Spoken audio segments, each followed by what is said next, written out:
All right, let's dive right in. Today, we're going to tackle one of the biggest challenges any leader faces. How do you actually stop just, managing people and start inspiring them to take things to the next level?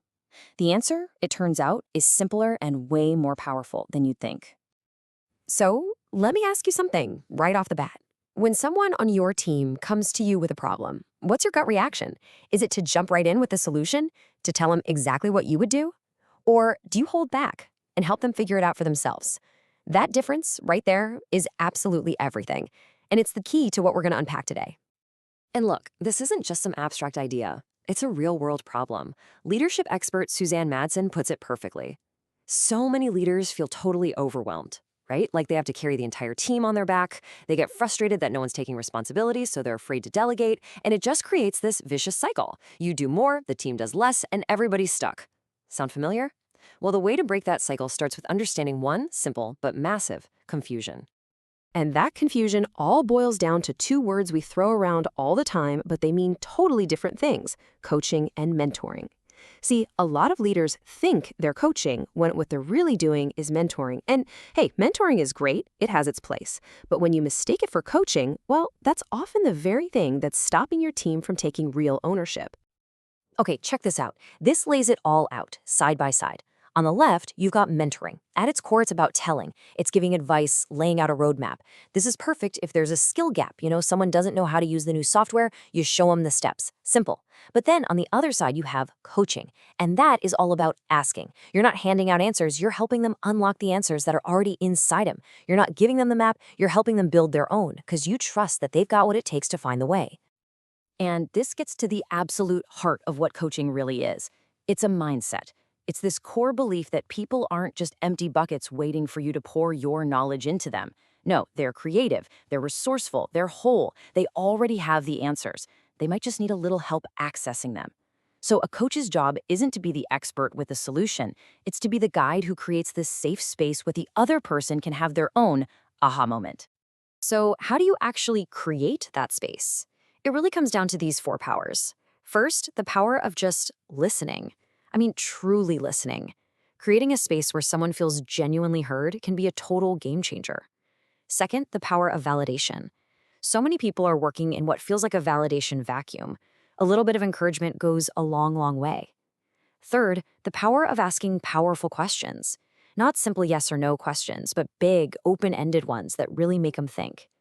And finally, the power of teaching them to tap into their own inner resources. Things like managing their emotions or setting good boundaries.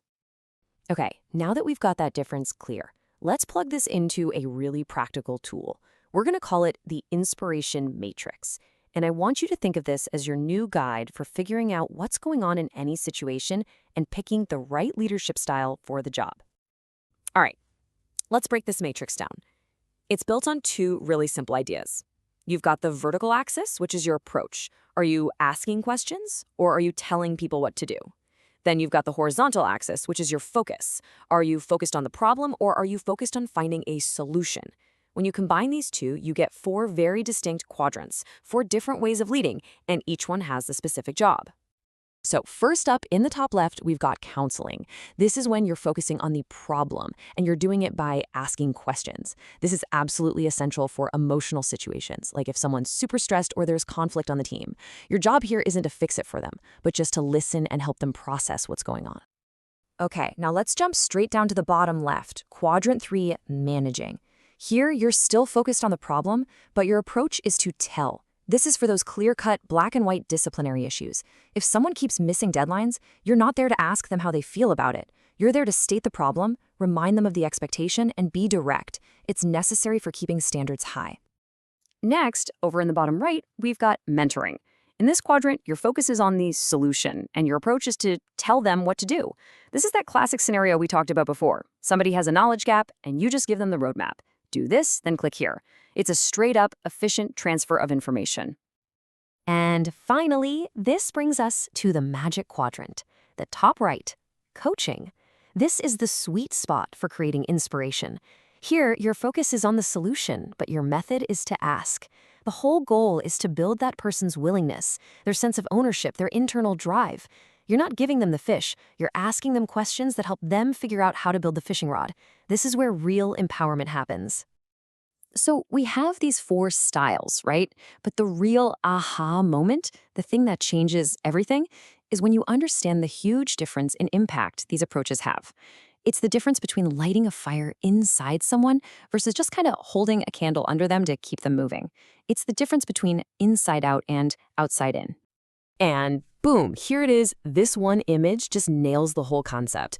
Take a look at the top half of the matrix, the ask half. This is what we call inside out.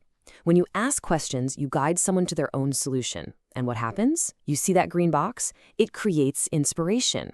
Now look at the bottom half, the tell half. That's outside in. When you just impose a solution on someone, what happens? It leads right to that red box.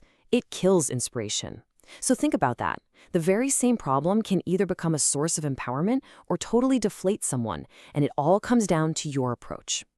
Let's be super clear on these 2 paths. Path number 1 is outside in. That's when you, the leader, are the source of the answer. You tell your team member, okay, do this, then do that. Sure, they might do it, but where's the ownership? Where's the growth? It feels like micromanagement, and it totally kills creativity. But the inside-out approach completely flips the script. You ask, so what are your ideas on how we could solve this? Or what options do you see? All of a sudden, they're not just following orders, they are the active creator of the solution. You can almost see their brain light up. Their commitment just skyrockets. And that right there is where real lasting inspiration comes from. I mean, it really just boils down to this. If you want people to comply, give them commands. But if you want them to be committed, if you want them to be truly inspired, ask them questions. Commands, get a task done today. Questions, build a team that can solve problems tomorrow without you even having to be in the room. Now hold on, this doesn't mean telling is always bad. Not at all. The best leaders are chameleons. They have all 4 of these tools in their toolkit, and the real skill is knowing exactly which one to pull out and when. It's all about being intentional. So let's put this into a super simple, practical guide you can use tomorrow. Okay, this table right here, this is your cheat sheet. Print it out, stick it on your monitor, whatever you need to do. The next time a team member comes to you, just take a breath and diagnose the situation first. Is it a simple skill deficit? Cool, be a mentor, tell them how to do it. Is it a clear disciplinary problem? Then you gotta manage, tell them the rules. Is it an emotional issue? Then be a counselor, ask them questions so you can understand.